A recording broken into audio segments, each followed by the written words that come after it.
আমার একটা গরম বেমেলা কোনো শীত পেলে কিছু নেই এই জায়গায় আবার বৃষ্টি পড়লে পানি পড়ে পানি তোলাই গেছে সব সকালে তোরা একটু দেখে দেখে এবার তোর জিগে না যে আপনারা গরমে কিরম যে আসেন তাছেন এবার চিকিৎসা করেন চিকিৎসা করে দেয় তাহলে পানিতে আসি না কিতে আসি এত এবার দেন বাচ্চা নিয়ে অনেক কষ্ট ফ্যানে বাতাসে হয় না বিভিন্ন ধরনের কষ্ট হয় বাচ্চা যেটু কষ্ট অসুস্থ লেগে নি হ্যাঁ বেশি অসুস্থ হয়ে যাবে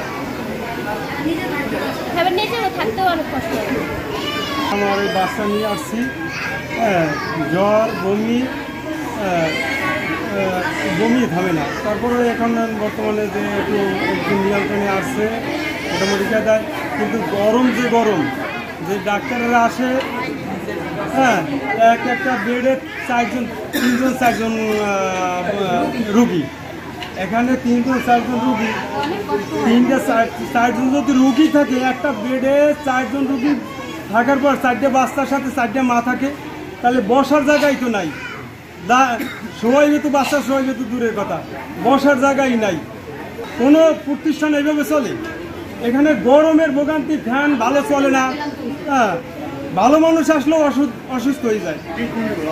ভালো ট্রিটমেন্ট ভালো ঔষধ করি এখান থেকে বাইরে সব কিছু লেখে বাইরে থেকে আমরা নিয়ে আসা হয়তো ঔষধটা ব্যবহার করি কোনো কিছুই আজকে কালকে থেকে আসলাম সব ঔষধই কিনলাম বাইরে থেকে কিন্তু ভিতর থেকে তো কিছুই পাইলাম না কারণ ক্ষমতা এসে রুগী বেশি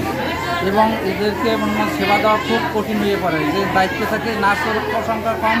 তাদের করার মতো সেবা দিতে পারে না আর একটা বেডে 4 জন আছে এই বাচ্চাদের নিয়ে মনে হয় খুব কষ্টকর এসব তো স্বাস্থ্য মন্ত্রণালয় থেকে যদি এটা দেখে এটা মেডিকেল কলেজ পটুয়াখালী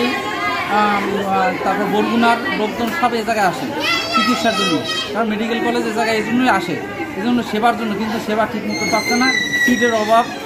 অভাব মনে হয় এই কারণেই সেবা দিতে পারে বছরের এই সময়টায় রোগীর সংখ্যা বেশ বেশি প্রতিটা বেডে 3-4 জন করে আমরা রুগী রাখছি মূলত যে আগেও যে আমাদের ম্যান পাওয়ার ছিল এখন সে একই ম্যান পাওয়ার আছে যে জন্য আমাদের উপর প্রেশার পড়ে যাচ্ছে স্বাভাবিকের জন্য অনেক বেশি আমরা চেষ্টা করছি যতটা সম্ভব ম্যানেজ করার চেষ্টা করছি আমাদের সর্বোচ্চ পরিশ্রম দিয়ে রোগীর সর্বোচ্চ সেবা দেওয়ার আমরা চেষ্টা করছি এই হাসপাতাল মূলত হচ্ছে 250 শয্যা বিশিষ্ট সদর হসপিটাল যেটা 2005 সালে 100 থেকে 250 শয্যা উন্নীত হয় কিন্তু অত্যন্ত দুঃখের বিষয় যে 2025 সালেও কিন্তু আমাদের সেই 250 শয্যার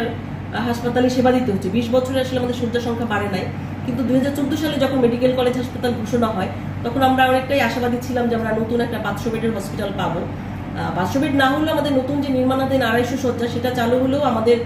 সংকট কিছুটা হলেও দূরীভূত হতো এখানে রোগীদের ভোগান্তিটা কোন পর্যায়ে আপনি বুঝতে পারবেন যে 250 শয্যায় আমাদের গত 24 ঘন্টায় 617 জন রোগী অবস্থান করেছে যেখানে শিশু ওয়ার্ডে 40 বেডের বিপরীতে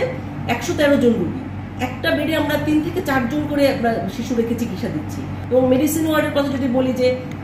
আমরা অতিরিক্ত অনেক শয্যা দেওয়ার পর আমাদের ফ্লোরে বিছানা দিতে হচ্ছে এবং আমাদের করিডোরে যে রোগীগুলো থাকে পূর্ব সাইডে ওখানে যে বর্ষাকালে তার বৃষ্টি বা রোদের তাপে আসলে রোগীর ভোগান্তি চরমে বলা যায় তো সেক্ষেত্রে আমরা আসলে যদি এই 250 বেডের সাথে আমাদের নতুন 250 বেড যোগ করতে পারি সাময়িকভাবে হলেও কিছুটা শয্যা সংখ্যা বৃদ্ধির কারণে যে শিশু ওয়ার্ড বা মেডিসিন ওয়ার্ডে যেখানে অনেক বেশি দ্বিগুণ 3 গুণ রোগী এটা